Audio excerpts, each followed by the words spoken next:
everyone. We are from St. Louis High School from Surabaya, Indonesia. Our group consists of 3 people, me being the group leader, Bennet and Winoto, then for the group members, there's Bryan and Veyron, Rafael, Prasetyoso. For this year's ICTO, we were tasked to design a trash can in the hot summer that can store rotten trash. And its hidden feature, or its feature, is that it can reduce smell pollution. So given 2 days to create this prototype, we immediately got onto the process.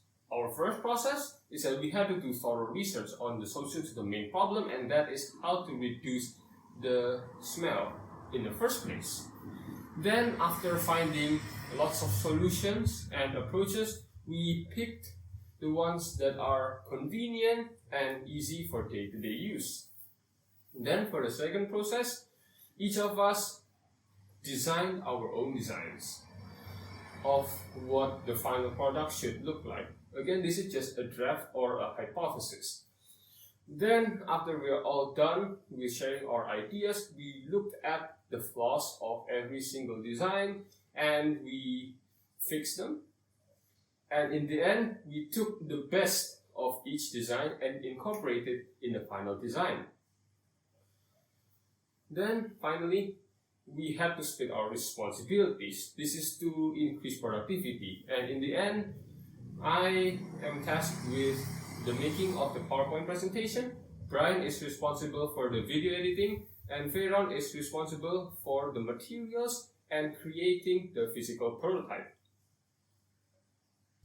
For the design, we made it as cheap and as efficient as possible in order to make it easily implemented. So, keeping that in mind, we immediately started finding what we needed. In the end, we used modified trash bin, cat litter, baking soda, strainer, and filter for the material. Now, why we use cat litter and baking soda as part of our idea? So usually, rotten trash like apples will emit liquids that doesn't smell pleasant.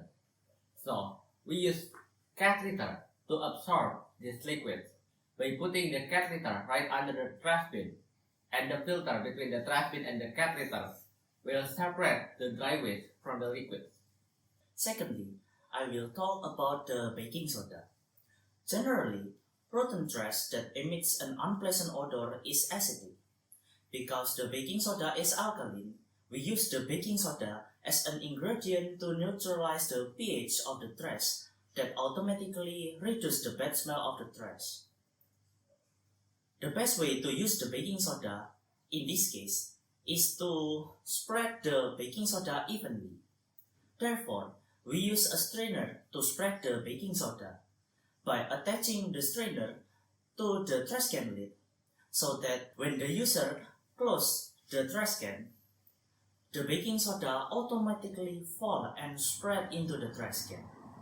The way to refill the used baking soda is to make a hole in the trash can lid as an entrance of the baking soda to the strainer.